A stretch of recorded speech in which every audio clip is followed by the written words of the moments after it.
ചെയ്യാനും ഈ വനിതാ ദിനത്തിൽ നമുക്ക് ഓരോരുത്തർക്കും പ്രതിജ്ഞ എപ്പോഴും നമ്മൾ അവരുടെ പ്രതിസന്ധികളിൽ അവർക്ക് കൂടെ ഉണ്ടാകണം. അപ്പൊ ഇതിൽ ഏറ്റവും ഉദാത്തമായ ഒരു റോളാണ് അമ്മ.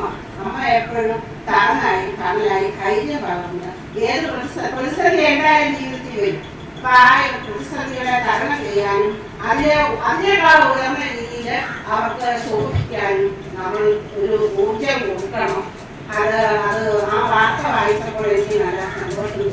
നമ്മുടെ അടുത്ത് വരുന്ന കുഞ്ഞുങ്ങൾ നമ്മളാവട്ടെ, ഏത് കുഞ്ഞുങ്ങളാവട്ടെ, അവിടെ വരുന്ന ഒട്ടുകളെ പ്രകാശിപ്പിക്കാൻ നമുക്ക് ഓരോരുത്തർക്കും കഴിയണം. ആനന്ദകരമായ ഒരു സമയം നടത്തണമെന്ന് വിചാരിച്ച് പറ്റിയില്ല.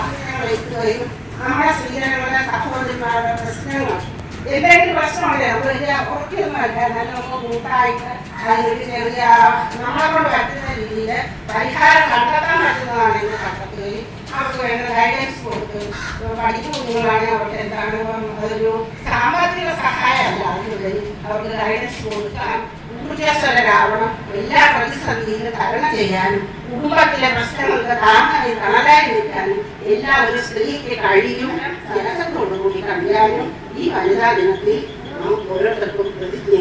ഇവിടെ കൂടിയിരിക്കുന്ന ഒരുപാട് പരിപാടികളൊക്കെ നമ്മൾ ആസൂത്രണം ചെയ്തിട്ടുണ്ട്. ഒരു പ്രഭാഷണ ടീച്ചറുടെ വന്നിട്ടുണ്ട്. നമുക്ക് എല്ലാവർക്കും സുരക്ഷിതയായ നല്ല ജേസി ടീച്ചറിനെ നമ്മുടെ വേദിയിലേക്ക് സ്വാഗതം ചെയ്യുക. വനിതാ വിഷയത്തെ കുറിച്ച് ടീച്ചർ സംസാരിക്കുന്നു. നമ്മളുടെ 5 ഹരിതകർമ്മ സഹോദരിമാര് നമുക്ക് രാവിലെ എണീക്കുമ്പോൾ നമ്മൾ അവരെയാണ് കളി കാണുന്നത്. സൂര്യന്റെ മുന്നിലാണ് ലക്ഷ്മി ദേവി. അവർ ചെയ്യുന്ന സ്തുത്യർഹമായ സേവനം വളരെ പ്രശംസനീയമാണ്. അവരെ നമ്മളിവിടെ ഇന്ന് ആദരിക്കാനായിട്ട് തീരുമാനിച്ചു. ഇവിടെ എത്തിയ 5 പേർക്കും ആനന്ദ റെസിഡൻസ് അസോസിയേഷൻ വിജയകുമാരി നമ്മൾ വീട്ടിൽ പോയി. വിജയകുമാരി അവിടെ ഇല്ലായിരുന്നു. നമുക്ക് എല്ലാ പരിപാടിയും ഇടയ്ക്കിടയ്ക്ക് നടത്താൻ ഒരു വൈദ്യ ആവശ്യമുണ്ട് പറഞ്ഞു. വളരെ കാര്യമായിട്ട് ഞങ്ങൾ പറയുന്ന ആവശ്യങ്ങൾ ന്യായമായ ആവശ്യങ്ങളാണ്. എന്നാൽ അത് കാര്യമായിട്ട് എടുത്ത് ഇത് തന്നതിന് വളരെയധികം നന്ദി. വനിതാവേദിയുടെ പേരിൽ ഇരിക്കുന്ന എല്ലാവരുടെ പേരിലും അതിന് മുൻകൈയെടുത്ത എക്സിക്യൂട്ടീവ് അംഗങ്ങളെ ഞങ്ങൾ അഭിനന്ദിക്കുകയാണ്.